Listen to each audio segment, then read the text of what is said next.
Les Lavallois jouent dans leur couleur traditionnelle et les Soviétiques en blanc. Ici, dès le début du match, le gardien Godard effectue un détournement en corner sur un tir de 30 mètres du numéro 9 soviétique.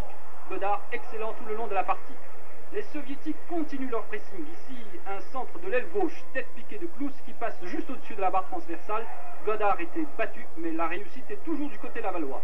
Encore une attaque bien construite des Soviétiques qui se conclut par un but à la 37e minute, but refusé pour hors-jeu de position du numéro 10 de Kiev, fin de la première mi-temps sur un score nul de 0-0.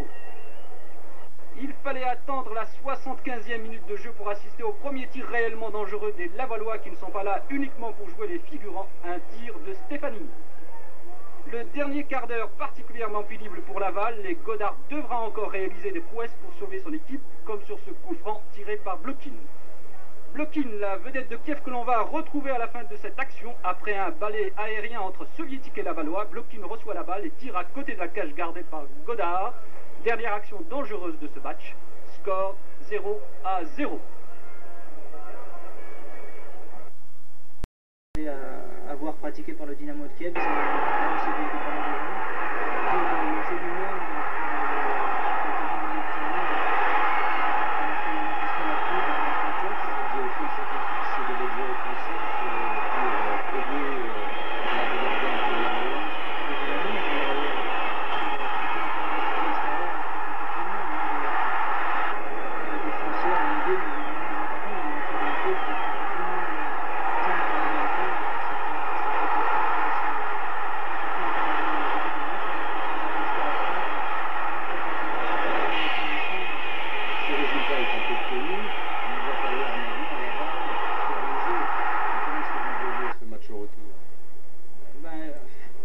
je le vois difficile.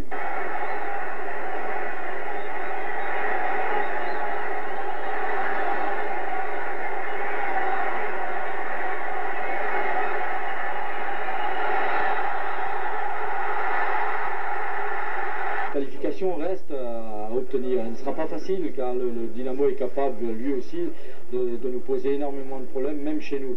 Mais en tout cas, on aborde maintenant le deuxième tour de la Coupe d'Europe avec une espérance de qualification, ce qui n'était pas le cas quand nous avons été qualifiés, que les gens nous ont vu tomber contre Kiev. Bien des esprits chagrins avaient regretté que ce soit le Stade Lavallois qui représente le football français.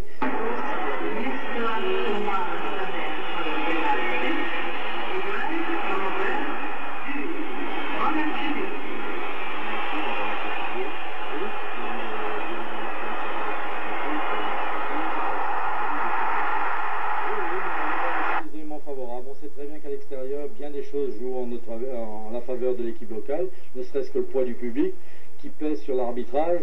On bénéficiera peut-être de l'appui de nos supporters, de la foule qui sera au stade de Bassères, et ce sera également un atout pour nos joueurs.